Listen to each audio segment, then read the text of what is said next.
Disclaimer: this high-budget build represents the pinnacle of your Magic Find experience in League. It is certainly expensive, but once set up, you can achieve great damage and clear speed. This build is far from being tanky, still, you can easily play full-juiced T16 maps with Delirium, Elevated Sextants and Winged Scarabs. With about 90% quantity and 300% rarity, your maps are going to be much more exciting. Let's start from the gear. For the weapon, you want a rare bow with high physical damage, +2 arrows and decent base crit chance. You can craft one yourself or buy on PoE trade. Mirror service is not really necessary, but can definitely provide a big damage boost. Rare quiver. +1 arrow is the most important mod, then look for life, flat fizz, crit multi and other sources of increased damage.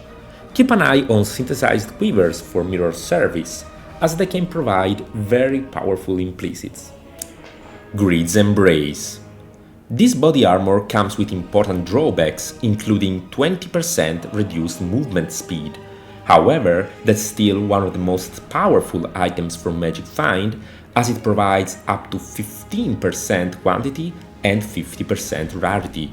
We're going to socket auras inside the chest, so make sure to get some juicy corruptions such as +1 gems or +2 AoE gems. Goldwyrm. Goldwyrm is a no-brainer.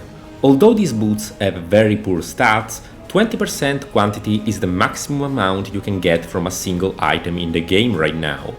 These boots are very cheap, so they are a good target for corruption. Look for 100 life regeneration while moving, since this is very synergistic with the next item on the list. Chaos Spirit. We are not using Sadima's touch, since 10% quantity isn't really worth the slot. Instead, Chaos Spirit offers a very special mechanic. Warriors, attack! Hey, Chaos! Chill, mate. Life regeneration is not applied to your life pool, instead you regenerate 1 rage for 100 life regenerated per second. This is very useful to build a berserk setup with very high uptime. In summary, we get 200 life per second from Vitality, 100 from Goldwyrm and… Make it quick! I'm trying, Keom, I'm trying. I was saying you can also cast Enduring Cry to obtain a massive boost of 2000 life regenerated over 1 second. With the right timing, you can reach 10 seconds uptime and 2 seconds downtime. Now, if you're not convinced yet about dropping Sadima's touch, take a look at the buffs Berserk provides. 20% more damage, 20% more attack speed, 30% more movement speed, and finally 19% less damage taken. Ridiculous! I agree, Keom. Any more questions? Rare Helmet. Since we are running a total of 8 auras, we use a helmet crafted with Deafening Essence of Loathing for 10% mana reservation efficiency. We also get 12% mana reservation from Eldritch Implicits. As Lab Enchant, my favorite choice is Tornado Shot fires 1 additional secondary projectile. Eyes of the Great Wolf. Make sure to get 20% quantity. As a second affix, I recommend Crit Multi. 4% life regen is a viable option, although not really necessary since we already sustain Berserk just fine. Sovereignty Anoint is great for mana reservation efficiency and aura effect. If you don't really need more mana, you can anoint Whispers of Doom and get Elemental Weakness on hit for your gloves. Next up, we have Ventor's Gamble. The cost of these rings is extremely variable. Well-rolled Ventors can go for hundreds of divines. Prioritize getting high lightning resistance since this is the hardest ailment to cap. For the rest, get some good values of quantity, life and rarity. Remember to apply those tempering catalysts to increase your elemental resistances. Headhunter. This belt needs no presentation. This is a true powerhouse for any speed mapper alike. Keep in mind that Headhunter buffs include modifiers that convert your physical damage to a random element, so there is really no point in going for a pure phys to cold conversion build. We can instead use Anomalous Tornado Shot, which provides conversion for all three elements, up to 69%. More of that later in the video. Let's finally talk about flasks. Divination Distillate is an iconic item for Magic Find builds with up to 12% increased quantity and 30% increased rarity. Now, since this is a hybrid flask, whenever we reach full mana and life, its effect will be removed. In order to sustain the flask, we use a Petrified Blood setup so that our life pool is almost never fully replenished. If you feel like that's not really sufficient, an additional option is to allocate the Ascendancy Notable Master Sargion from Pathfinder. Since we are the die, we can obtain the notable through the jewels Forbidden Flame and Forbidden Flesh. The second slot is kinda flexible. We have Progenesis, which is the best option for defenses, while on the other side, if you want more damage and clear speed, the +2 arrows from Dying Sun can come in handy. Test of 8 is another viable option. Then we have a Silver Flask, which is pretty much mandatory to get Onslaught, which, by the way, is also affected by increased Flask effect. Gold Flask is another flexible spot. If you feel like you lack some damage, just substitute this flask for any other unique flask between those I mentioned before. Finally, I could not imagine playing without a good old Quicksilver Flask for extra movement speed. Jewels will be described in the passive tree section of the video.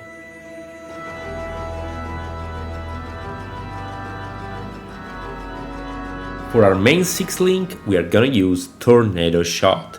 The anomalous variant is extremely useful because with 23% quality, we will be able to convert 69% of physical damage to a random ailment. This is easier and strictly better than converting all your damage to cold, because with this setup you can apply Shock for more damage and use the Trinity Gem. With Trinity, if your highest damage corresponds to a certain specific element, you accumulate resonance for the other 2 opposite elements, up to 50 stacks. Now, if you have resonance for all 3 elements, you get up to 30% more elemental damage and 16% elemental penetration, which is really good. In a nutshell, if you are converting all your damage to cold, you can only accumulate fire and lightning resonance. However, with Anomalous Tornado Shot, you also deal high amount of fire and lightning damage so that you can build the cold resonance you need. If for whatever reason this is not enough to build your cold resonance, remember that Divergent Trinity provides 10% extra conversion from physical damage to a random element. Next up, we have increased critical damage, which is very reliable since we are almost always crit capped while mapping. Divergent Inspiration is essential to reduce the mana cost of Tornado Shot and also provides up to 25% more elemental damage and 40% increased critical strike chance. Awakened Fork is great with Tornado Shot because it splits your secondary projectiles in 2 as long as they can hit a monster. And since we are playing just high density maps, it is very likely that you fork a lot of times. Finally, we have Awakened Vicious Projectiles, which provides up to 60% more physical projectile damage. For bosses, I recommend swapping Awakened Fork for Awakened Elemental Damage, and while unique farming, you can swap Awakened Vicious Projectiles for item rarity. We have another full 6 link dedicated to auras. First off, we include Hatred for the extra cold damage. Anomalous Purity of Elements is great to cap our resistances and get elemental ailments immunity. Anomalous Petrified Blood prevents 45% damage of any incoming hit, converting to damage over time. Anomalous Herald of Purity gets us some more physical damage. And finally, Val Haste is just a feel-good aura which provides tons of attack speed and mobility. To make this setup possible, you must include a level for Enlighten. We are not done with auras just yet. Since the top half of our life pool is made inaccessible by petrified blood, we can run an arrogance setup, making us able to include 3 more auras that are reserved on life. Divergent Precision is great to get critical strike chance and the accuracy we need. Vitality synergizes with Calm Spirit to regenerate rage, while Anomalous Blood and Sand provides 20% increased projectile damage and 20% increased projectile speed. Stay always in Sand stance, since with Bow Mastery increases and reductions to projectile speed also apply to projectile damage. Divergent Mark on It is a very efficient way to trigger Sniper's Mark, our main curse. Other than increasing damage taken from projectiles, arrows split when hitting the target, creating even more tornado shot projectiles. Then we have Berserk. Get the anomalous variant to maximize cooldown recovery rate. Casting Sniper's Mark and Berserk costs a lot of mana, so Life Tap is a great solution for that. In our last 4 link, we include some extra utility. First, we have Enhanced Support, which provides plus 24% quality to the skill gems in this setup. Dash is our movement skill, and the Divergent variant provides phasing for 2 seconds, which is extended to 4.4 seconds thanks to Enhance. Anomalous Second Wind provides 2 additional cooldown to dash, making it super flexible. I really like spamming my dash around the map. It makes me so much faster in dodging deadly effects such as Detonate Dead from strong boxes, and the phasing can be a true lifesaver. Finally, we have Enduring Cry, which basically regenerates 20 rage on use. The Anomalous variant with the extra quality provides very fast Warcry speed up to 126%. That's good quality of life.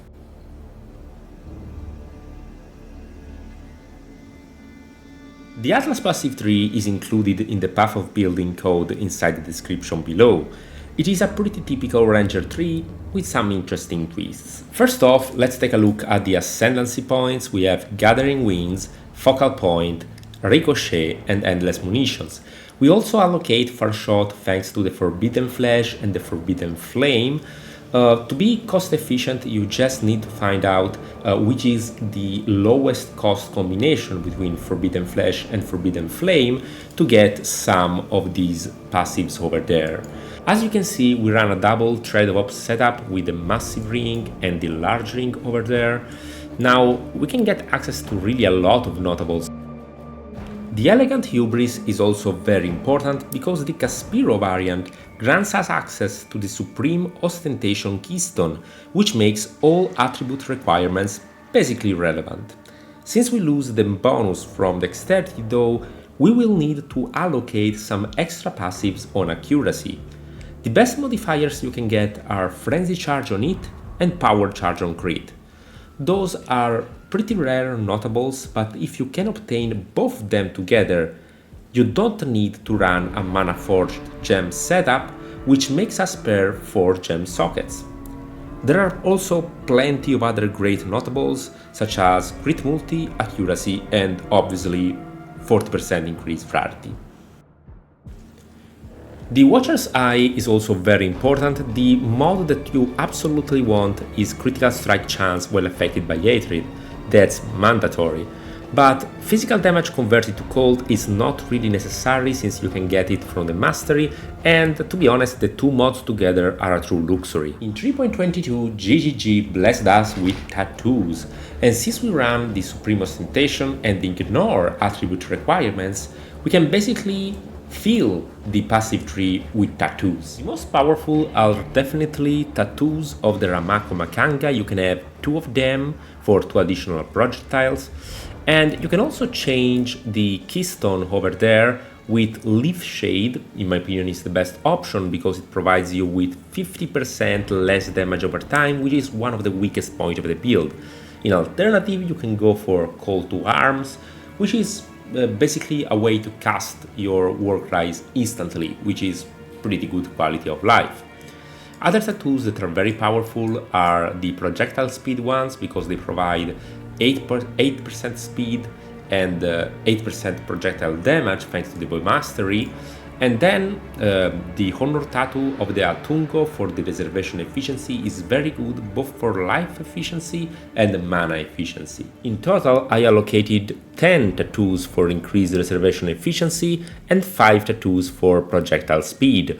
If you can't manage to cap your accuracy, make sure to run the Ramako Archer tattoos for 5% increased global accuracy. Finally, we go to the cluster jewels, which are very important pieces of the build. We have 2 large clusters, 2 mid clusters and 1 small cluster. The large bow clusters are pretty expensive and should be crafted with 12 passive skills. The most important modifier is added small passive skills have 35% increased effect, while the other modifiers are kinda flexible. You certainly want at least one cluster with 4% elemental resistances, possibly one with chaos resistance, and the attack speed and life personally I would always get, because they provide a lot of damage and survivability to the build. Following next, we have the medium crit cluster jewels with the passive notables, precise retaliation and pressure points, which can provide up to 90% critical strike chance and 5% chance to deal double damage. Make sure to craft these jewels with up to 5 passive skills. The small cluster jewels are for mana reservation efficiency. You should roll them with at least 3 passive skills and get the Spiteful Presence notable, which provides 50% increased mana reservation efficiency for hatred.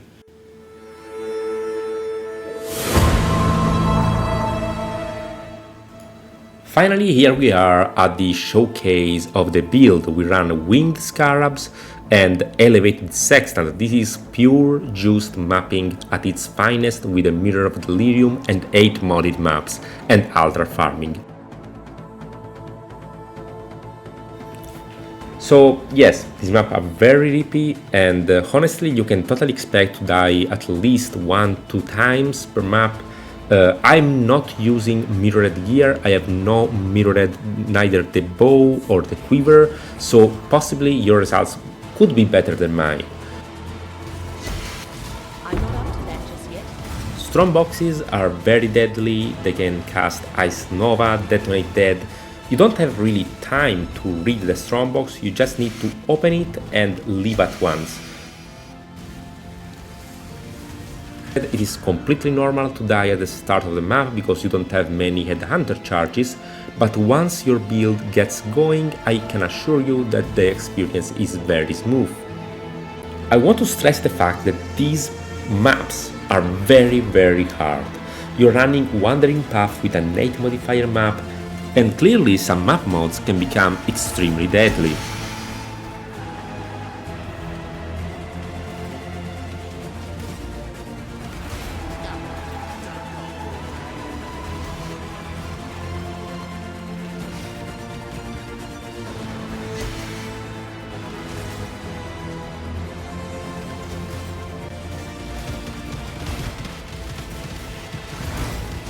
Since we're running Winged Legion Scarab, you're getting the generals in each legion, which are extremely deadly and provide very little rewards.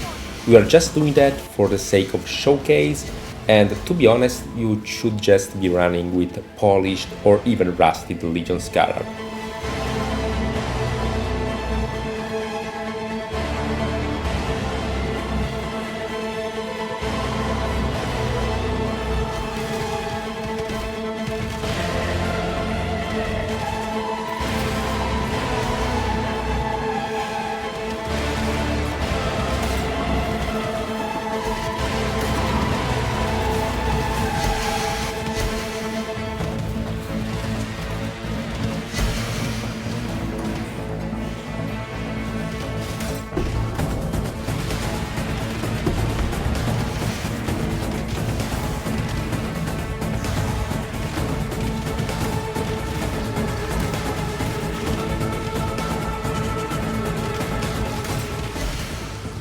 When playing Tropical Island, I highly recommend to cast a portal right after getting inside the second part of the map, so that if you can die, it is not a big deal, it is not really that frustrating.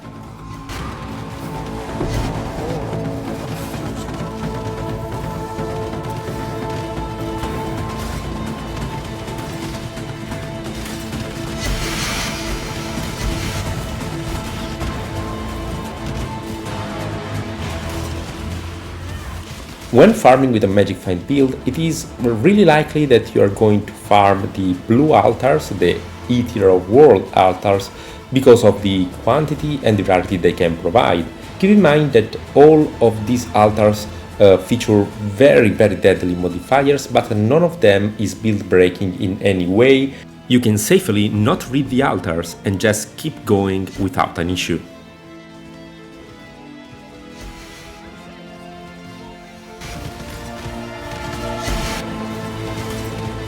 I'm not up to that just yet.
My mana is gone.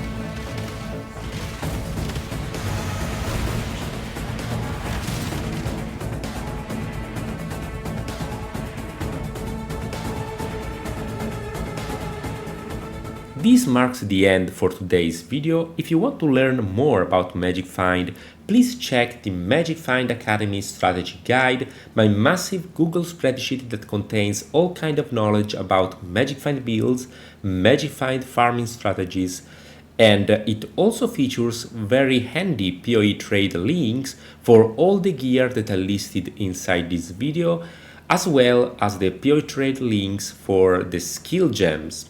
You can also join the Magic Find Academy Discord, the big community I made with almost 20,000 players, speaking about Magic Find, getting some help, finding new strategies to play, highlights, and all the cool stuff. If you enjoyed this video, please subscribe to the channel and leave a like. And I'll wait you in the next one.